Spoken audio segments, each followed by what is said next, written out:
Қандай керемет күн! Иә, суға шомылайық, Және су шашайық. күліп ойнайық. Көрініп тұрсыз? Ерқашен! Жылдам, найзағай! Қараңдар, бұлттар!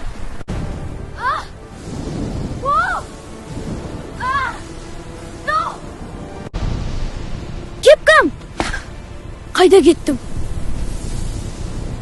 Сол кезде орман іші азан-қазан болды. Бәлем, Алмабек! Сендерге мен не жаздым? Сен біздің жас шыбықтарымызды қазып әкет дұрыс күтпедің, тамырын босатпадың. Олар суалып бара жатыр. Бұл адамшылық па? Кешіріңіздер, мен оларды бүгіннен бастап мәпелеп күтемін. Су құямын, түбін қопсытамын. Мен ағаштарды суарып, үйге қайттым. Қараңдар, олар қалай жайқалып өсіп жатыр. Табиғатты аялау, өзіңді аялау екенін ол енді жақсы білді.